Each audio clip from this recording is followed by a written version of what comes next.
예, 여러분 안녕하십니까. 도종섭의 시사쇼 시작하겠습니다. 정치 현안 관련된 부분 아시아경제 국회팀장 맡고 있는 나주석 차장과 함께 얘기 나누겠습니다. 자, 나 차장 오늘 이재명 대통령 시정연설 얘기부터 좀 해볼까요? 시정연설 오늘 했죠? 네, 맞습니다. 오늘 4일 국회 본회의장에서 2026년 정도 내년도 예산안에 대해서 시정연설을 했습니다. 네.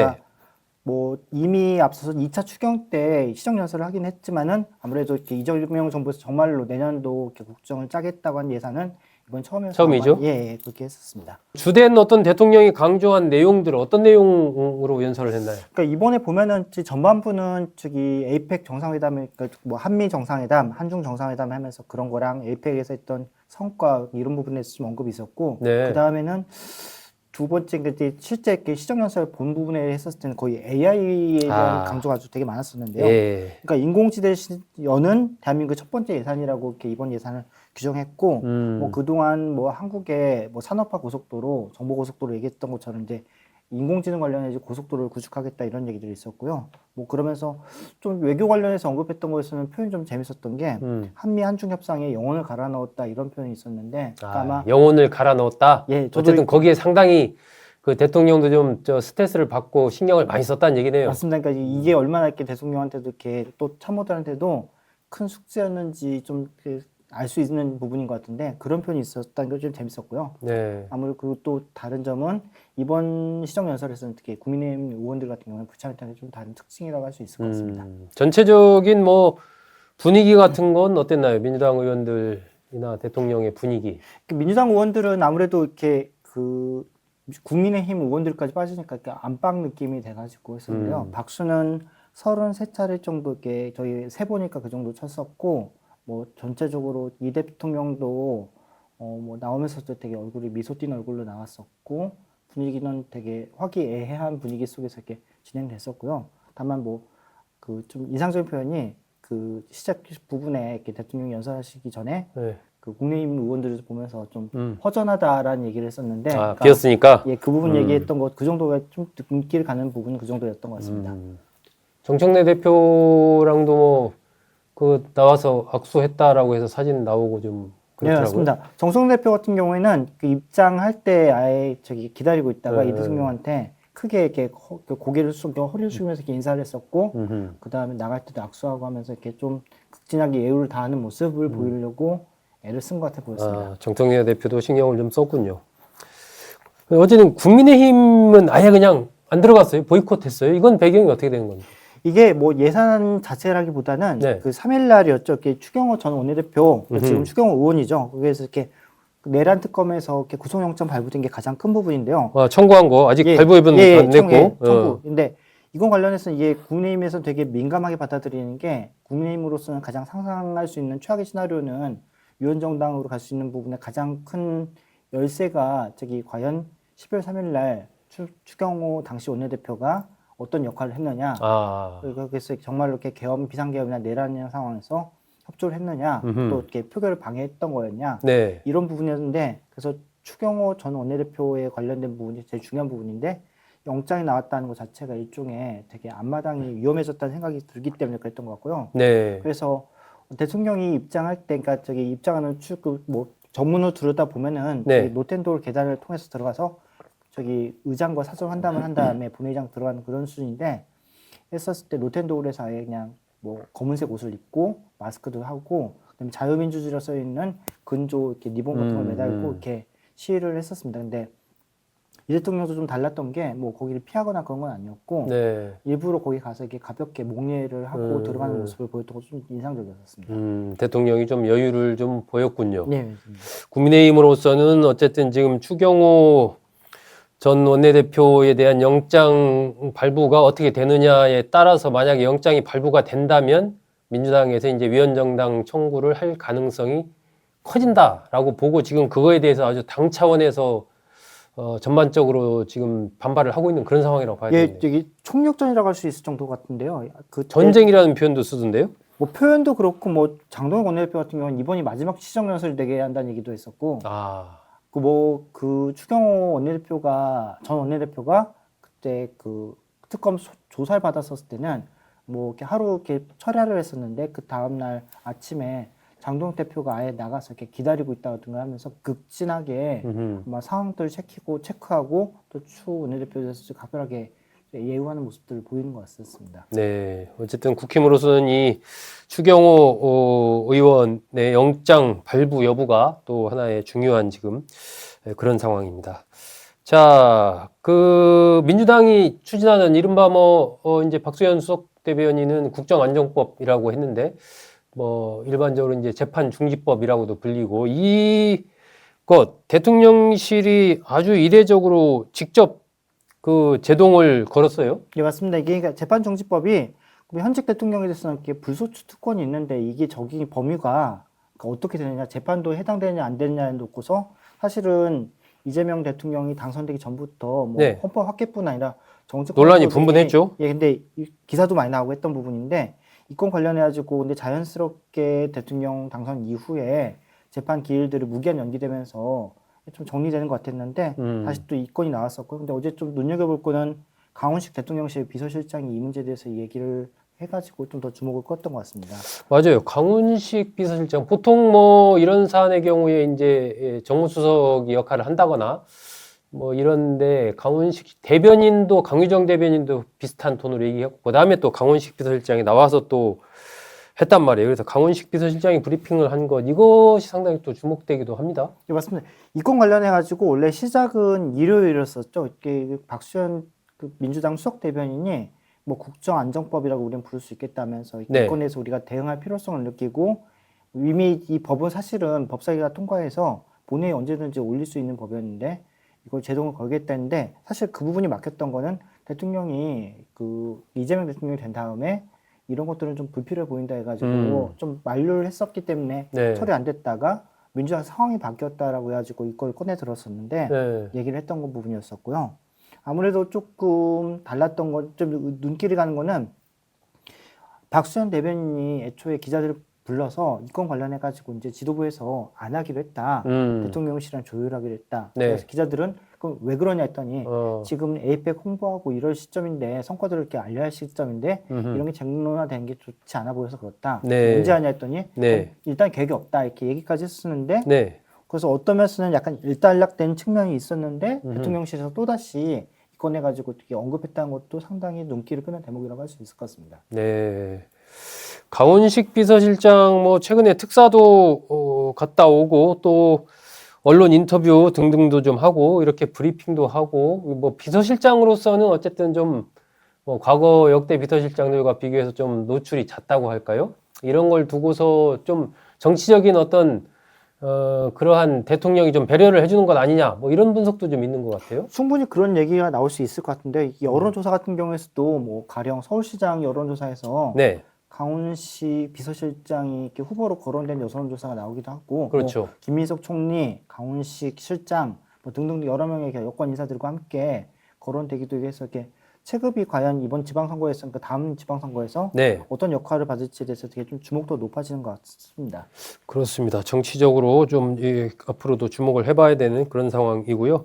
그런데 지금 아까 나 차장도 얘기했지만 민주당이 이 시점에 재판중지법을 지금 거의 지도부에서 공식화했던 거 아니에요? 근데 왜 지금 이 재판중지법을 강력하게 그렇게 추진하려고 했던 거예요, 민주당에서는? 그러니까 이번에 그 법사위 국정감사가 여러모로 주목을 많이 받았습니다. 대법원 등등등도 있었는데 이거는 고등법원에서 나왔던 고등법원 국감에서 나왔던 얘기인데 송석준 의원이 그때 만약에 그런 질문을 했었습니까? 저기 이재명 대통령이 파기환송심에 대해서 만약에 정부 측 언제든지 기일을 잡아서 재판부 잡아서 할 수 있는 거 아니냐라고 했었을 때 그때 고등대법원장 김대웅 고등대법원장인데 이론적으로 그렇다 불가능한 건 아니다 이렇게 얘기를 하니까 거기에 대해서 이렇게 민주당에서 격하게 발끈했었고요.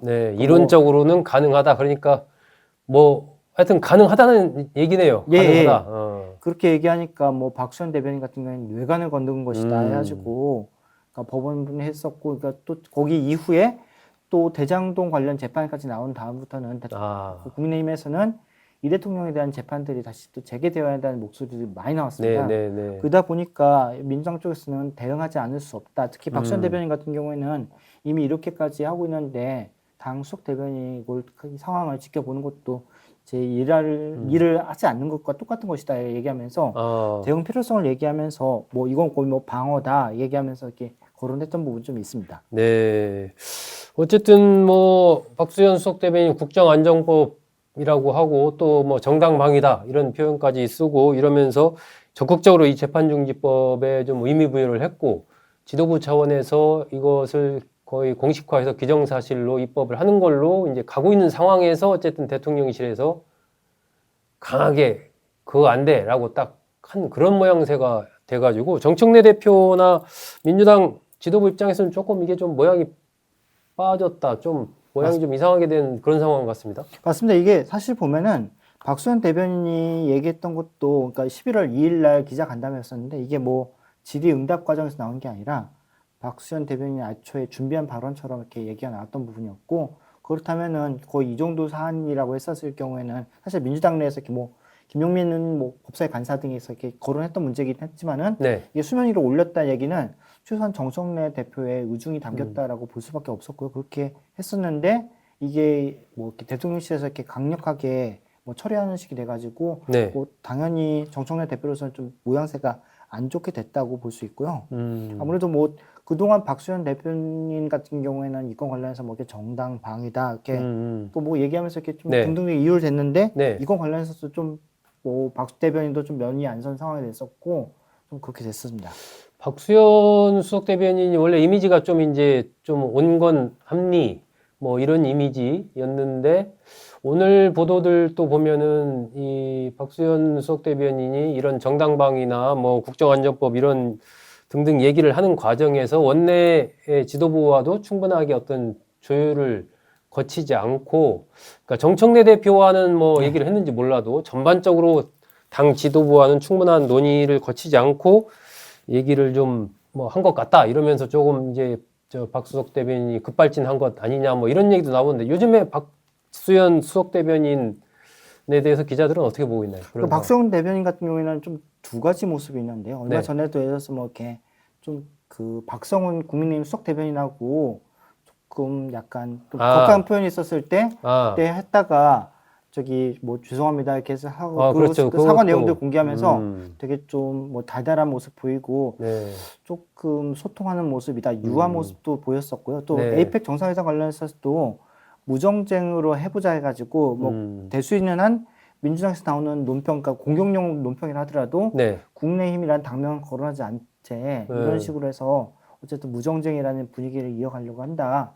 이런 노력들을 하면서 조금 뭐 그동안의 격한 정치 상황에서는 좀 다른 모습들을 보였던 부분이 분명히 있는데 또 관련해가지고 또 이렇게 격한 발언들이 나오기도 하고 해서 약간 좀 다른 모습들을 보였는데요. 네. 이번 같은 경우는 좀 아까 말씀하셨던 것처럼 이건 관련해서 이렇게 과연 정청래 대표의 의중이 없으시 이렇게 할 수 있을까라는 의문이 들긴 합니다. 보면은 그 많은 사람들이 이렇게 알고 있으면은 저기 정청래 대표 같은 경우는 저기 활달하고 자기 표현을 잘하는 사람을 생각하는데 네. 또 잘하는 분들은 또 그런 표현을 하는데 좀 샤이하다. 샤이하다는 표현, 예, 저도 예. 뭐, 예, 들었습니다. 예. 그러다 보니까 그 자기 표현을 내 그 입이라고 할 수 있는 박수현 대변인 같은 경우에는 정청래 대표의 생각과 또 정청래 대표가 내보내고 싶은 메시지 등등을 이렇게 표현하다 보니까 그 역할을 총대에 맡은 게 아니냐는 해석도 있긴 있고요. 네. 또 다른 거는 또 내년 지방선거가 있는데 박수현 대표가 재선 의원이긴 하지만은 그동안 정치 구력도 상당하고 매번 뭐 충남 지사께 후보들 오르내렸죠? 예, 그러다 보니까 이번에도 혹시 충남지사와 관련해가지고 좀 더 뭐 어때서 당내 경선들 생각했었을 때 강성 당원들의 목소리가 되게 큰 상황이고 했다 보니까 네. 이들에게 좀 더 어필하는 측면을 이렇게 하면서 이렇게 좀 무리수라 하더라도 두는 게 아니냐 이런 해석들도 있습니다. 그렇군요. 어쨌든 뭐 이 용산 대통령실에서의 그 강훈식 비서실장의 얘기, 강유정 대변인의 얘기 이런 걸 종합해 보면은 이재명 대통령의 어쨌든 의중을 정확하게 받아서 그걸 불만을 표현했다라고 이렇게 판단이 되고 그래서 뭐 일부 언론에서 이제 정청래 대표에게 경고를 했다 이렇게 또 해석을 하더라고요. 근데 문진석 뭐 원내수석부 대표나 이런 데는 경고는 아니고 어쨌든 뭐 대통령실의 생각이 좀 이렇다는 얘기를 밝혔다는 정도로 얘기하는데 뭐 그게 그거 같기도 하고요. 지금 그 나 차장 국회에서 나오는 이 용산의 민주당에 대한 어떤 생각, 뭐 이게 불만 이런 게 좀 어느 정도 수준이라고 봐야 되나? 근데 사실 보면은 정청래 대표 등장한 이후로 계속 덜거덕거린다는 느낌이 계속 들었었습니다. 그래서 뭐 정부 조직법 때도 그랬고 검찰 개혁 관련된 부분에서도 어떤 면에서는 정청래 대표 같은 경우는 되게 앞으로 나가려고 하고 있는데 반해서 대통령 같은 경우는 좀 차분하고 네. 좀 제대로 된 검찰 개혁 이런 얘기들이 있었는데 네. 그런 부분이 좀 덜거덕거렸었는데 이번에도 역시 약간 뭐 지금 돌아가는 모양새만 보면 되게 급발진하는 양상을 이렇게 보이다 보니까 정청 대통령실에서는 할 수 있는 대통령이 직접 발언하지 않는 이상 네. 가장 할 수 있는 센 워딩이 결국은 비서실장 발언인데 네. 비서실장이 직접 제동을 걸 정도면은 되게 강하게 브레이크를 건 거라고 보는 게 어떤 면에서 가장 상황을 잘 보여주고 있는 게 아닌가 싶긴 합니다. 그러면 앞으로 좀 어떻게 될 것 같아요? 민주당에서 정청래 대표가 좀 페이스 조절을 하나요? 충분히 뭐 아니면 대통령실과 어떤 소통 채널을 또 확대를 한다든지 뭐 어떤 변화가 앞으로 민주당에 있을 것 같아요? 근데 그 제동이 걸렸을 때 정청래 대표가 앞으로 어떤 선택을 하냐가 되게 중요할 수 있을 것 같긴 한데요. 뭐 정청래 대표 같은 경우에는 좀 눈여겨볼 부분은 뭐 그동안 뭐 이재명 대통령이 어떤 메시지나 개혁 방향 이런 거 했었을 때는 되게 적극 찬동하고 뒤에 서겠다 이런 메시지 보여서 뭐 이렇게 맞서겠다는 건 아니었지만은 뭐 이렇게 정치권에서 계속 명청 그 대전이다 네, 이렇게 네, 네. 프레임을 하면서 이렇게 걸었었는데요. 그러니까 결국은 뭐 현재 권력과 미래 권력이 대결이다 이런 양상으로 해서 이렇게 설명을 하면서 정청래 대표의 자기 정치 등등 얘기를 하는데 이게 쉽지 않은 국면인 게 최근에 갈등설이 이렇게 얘기 나왔었을 때가 지역의 그 노당위원장들 같은 경우에 이렇게 시당위원장 부산 시당위원장 맞습니다. 그 컷오프 되면서 그 얘기 또 다시 나왔죠. 명청대전. 예. 근데 이런 것들에서 이렇게 지방선거 이렇게 공천 문제 등등등 있다 보니까 결국은 정청래 대표는 어쨌든 자기 정치를 해야 하는 사람인데 그런 것과 대통령실에서 대통령실 생각이 있을 때 여기서 계속 이렇게 무릎파움은 나올 수 있지 않을까 하는 부분이 있고 그다음에 정청래 대표가 생각했던 뭐 이재명 정부 첫 해에 개혁 속도나 아니면은 특히 사법 개혁 같은 경우에서 이렇게 네. 목표치가 있는 것과 또 대통령실 생각하는 사법 개혁 목표치가 많이 상이하다 보니까 여기에 대해서 이렇게 좀 갈등이 계속 이렇게 부추겨지는 계속 이렇게 왔다 갔다 하는 상황이 이어지지 않을까 하는 조금 우려가 나오는 것 같습니다. 당분간 계속 그 개혁의 속도와 수준을 둘러싼 대통령실과 당의 어떤 그런 미묘한 흐름이 좀 이어질 것 같다. 사법개혁 같은 경우는 나머지 부분은 그대로 다 추진이 된다라고 봐야 되나요? 어떤 일부 이제 요즘 언론 보도 보면은 그 뭐 대법관수 증언 등 한 6, 7개 정도 과제가 있는데 네. 그것도 조금 몰아치기보다는 조금 순차적으로 할 가능성 뭐 이런 걸 얘기하는 언론도 있고 어떤 데는 이제 이 재판정지법 빼고 나머지 그 한 6, 7개 사법개혁 과제를 힘있게 또 몰아붙일 거다 이렇게 보는 데도 있고 뭐 다양하더라고요. 그건 어떻게 봐요? 재판 소원 문제가 가장 큰 쟁점인데, 그러니까 예를 들어서 이렇게 대법원의 판결이라 하더라도 헌법과 이렇게 배치냐 아니냐 이걸 가지고 하는 문제가 있는데, 이건 관련해 가지고 약간 그러니까 원내 지도부하고 당 지도부가 약간 생각이 다른 게, 네. 원내 지도부 같은 경우는 이 건이 그러니까 처리는 할 수 있는데 이게 정기 국회인지는 잘 모르겠다는 메시지가 나왔는데, 그에 반해서 당 대표 같은 경우에는 사법개혁 목소리가 되게 높기도 하고요. 또 최근에는 아예 법원 행정처까지 개혁해야 한다는 목소리를 내는데, 이것도 뭐 나오는 얘기들은 아무래도 내년도 대법원, 그러니까 저기 법원 인사 네. 문제에 대해서 어쨌든 지금 뭐 사법부, 그러니까 재판부가 바뀌었을 경우에 재판 길 등등의 문제가 있을 수 있다 보니까 여기에 대해서 이렇게 계속 민주당 쪽에서 입지를 확보하기 위해서 또 조희대 대법원장의 영향력을 축소시키기 위해서 이렇게 개혁한다는 얘기들이 있고 해서 조금 되게 다면적이고 복합적으로 진행될 것 같습니다. 그 문제도 어쨌든 민주당 지도부와 또 원내 지도부와 또 여러 가지 복합적인 흐름들 속에서 좀 변화가 있지 않을까 뭐 그런 얘기네요. 이 박홍근 의원 뭐 지난번에 저희 이제 소정섭의 시사쇼에도 나왔는데 2022년 대선 때 이재명 대통령 비서실장을 지냈고 이재명 대표 시절에는 또 원내대표로 호흡을 맞췄던 그런 인물. 그 서울 의원 또 그 당시 2022년 당시에 삼선 의원으로서는 처음으로 이재명 대통령을 지지한 사람이 자신이다 이렇게 얘기를 하더라고요. 근데 보니까 SNS에 뭐 이 좀 민주당 지도부를 좀 비판하는 글을 올렸어요. 국정을 무한 책임지는 집권 여당이 대통령실과의 불통을 반복해선 안 된다. 이 민주당 내에 좀 현재의 정청래 지도부에 대한 문제의식을 느끼는 의원들이 좀 있나요? 아무래도 이게 되게 표현하기는 어렵지만 계속 이렇게 문제 제기가 있었던 부분이 있었고요. 아무래도 당이 강성으로 이렇게 너무 흐르다 보니까 이런 것들에서 우려 목소리가 뭐 수면 조절하려면 뭐 김영진 의원 같은 경우도 이렇게 목소리를 내왔었는데 이건 관련해 가지고는 표현들 보면은 좀 주목할 부분이 네.